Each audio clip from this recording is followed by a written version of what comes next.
ఆత్మావలోకన కార్యక్రమానికి స్వాగతం, సుస్వాగతం. యథావిధిగా ఒక మంచి మాటను మనము ఈ ఆత్మావలోకన కార్యక్రమంలో గుర్తు చేసుకుంటున్నాం. ఈరోజు ఓర్పు అనే మాటను గుర్తు చేసుకుంటున్నాం. ఓర్పు మనిషికి చాలా ఆభరణంలాగా ఉంటుంది. ఎందుకంటే ఓర్పుతో ఉన్నవాడు ఎప్పుడు అలజడిగా ఉండడు, ఆదుర్దాగా ఉండడు, భయంతో ఉండడు. ఎందుకంటే వాడికి ఓర్పు ఉంటుంది.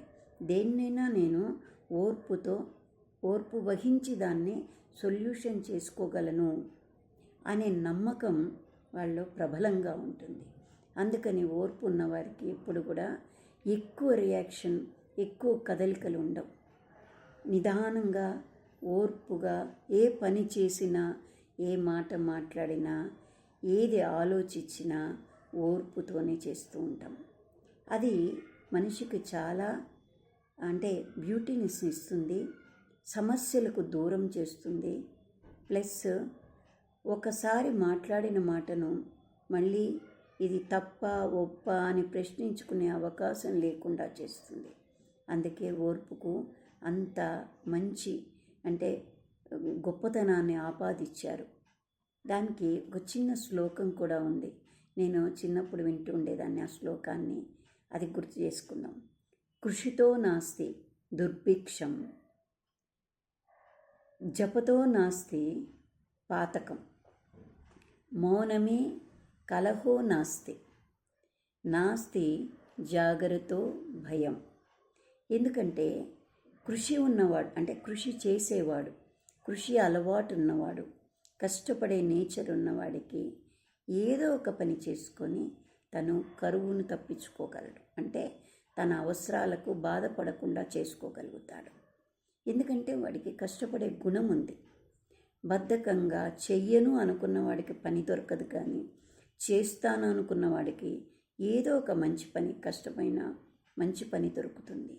తను ఆ పనిని చేసుకొని తన కరువును లేకుండా చేసుకోగలడు అన్నమాట. అదే కృషితో నాస్తి దుర్భిక్షం. అట్లనే జపతో నాస్తి పాతకం.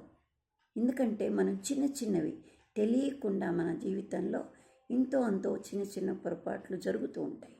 దాన్ని మనము ఒక తప్పును సరిదిద్దుకోవడం ఎంత కరెక్టో, అలానే మనం చేసే చిన్న పొరపాట్లకు ఈ జపం అనే సాధనం వల్ల అది ఆ పాతకాన్ని నుంచి తొలగించేస్తుంది. అందుకని జపతో నాస్తి పాతకం అన్నారు.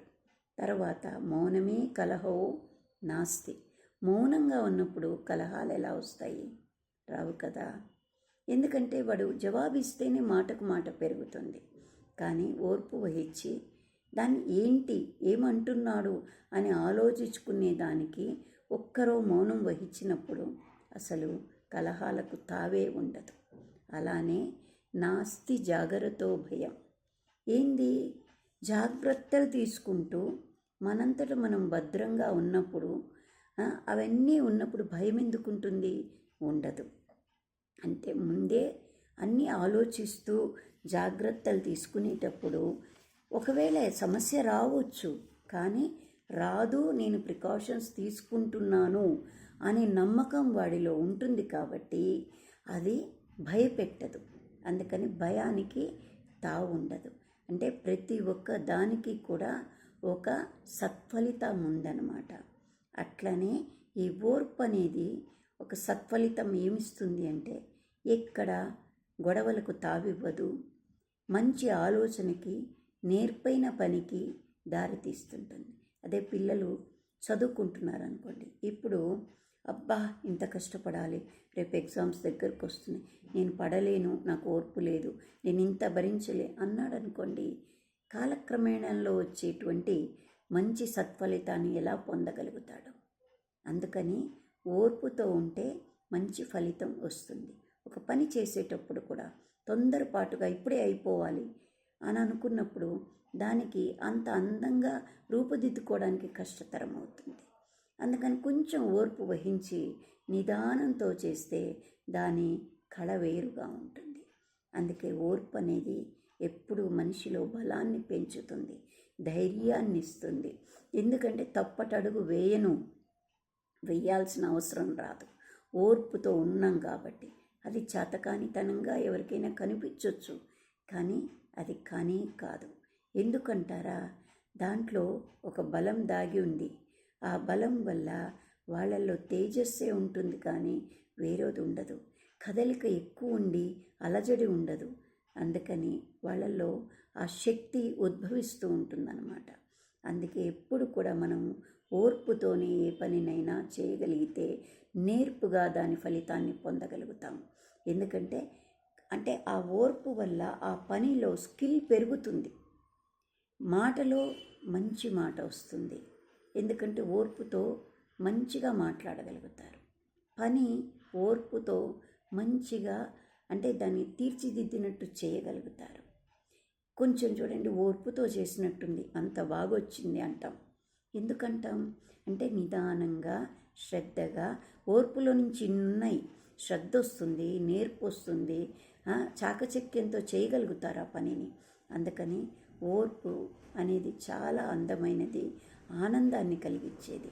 మనకు చూపరుల కోసం మనం బతకకూడదు, మన కోసం మనం బతకాలి. కాబట్టి మనం ఓర్పుతో ఉన్నప్పుడు దాని ఫలితం కూడా మనకు అంత అందంగానే వస్తుంది. అందుకని ఓర్పు వహిస్తాం. ఏ సమస్య ఉన్నా వీళ్ళు మనం ఆ ఓర్పుతో ఉన్నప్పుడు ఆలోచనలు ఎలా వస్తాయంటే, నిదానంగా దాన్ని ప్రతిదాన్ని దానిలో వెనక ఉండే దాన్ని గ్రహించగలుగుతాం. ఇప్పుడు సమస్య ఈరోజు ఉంది, రేపు వెళ్ళిపోతుంది, పాతదైపోతుంది. ఈరోజు ఒక వస్తువు కొన్నాం, రేపు పాతదైపోతుంది. లేదు, ఈరోజు ఒక కోరిక ఉంది, ఈరోజుటిది, అది రేపటికి ఇంకొకటి వస్తుంది, ఇది పోతుంది.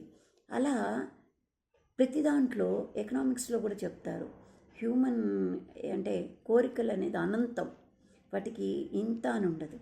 కానీ ఓర్పుకు అనేది అది అనంతంగా సాగే కొద్దీ దాని ఫలితం ఇంకా ఎక్కువగా ఉంటుంది.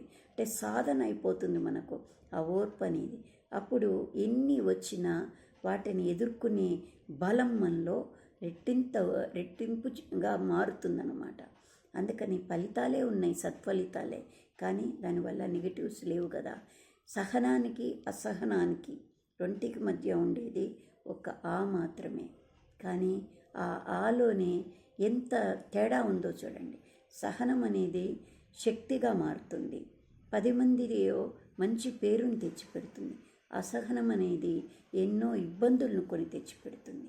అందుకే ఆ ఓర్పుతో ఉన్నట్లయితే వీటన్నిటిని గ్రహించుకొని నేర్పుగా మన ప్రయాణాన్ని లైఫ్లో ఎప్పుడు ఏ అడ్డంకులు ఇబ్బందులు లేకుండా మన వంతు కృషిని మనం చేయగలుగుతాం. అనివార్యమైనవి నేచర్ మనకిచ్చే వాటిని మనం ఎట్లా తప్పించుకోలేము, కానీ దాన్ని కూడా మనం జయించడానికి ప్రయత్నం చేస్తే అలాంటి వాళ్ళు ఎంతోమంది ఉన్నారు. ఎంతో బాధలు పడుతూ కూడా దాన్ని ఓర్పుతో జయిస్తూ ఒక్కొక్క మెట్టు ఎక్కుతూ దాంట్లో బలంగా నిలబడ్డ వాళ్ళు, ఆదర్శప్రాయులు కూడా మనకు చాలామంది ఉన్నారు. కానీ అవన్నీ చెప్పుకుంటూ పోతే అనంతంగానే ఉంటుంది. అందుకని ఇప్పుడు మన వీడియోలో కొద్దిగా ఓర్పు అనే దాని మీద తెలుసుకున్నాము, నెమరు వేసుకున్నాము, మనం గుర్తు చేసుకున్నాము. ఇంకా తదుపరి వీడియోల్లో చాలా రకాలైనటువంటి మనకు తెలిసిన వాటిని మనము ఆత్మావలోకనం చేసుకుందాం, గుర్తు చేసుకుంటూ మనం ముందుకు సాగుదాం. Like, subscribe.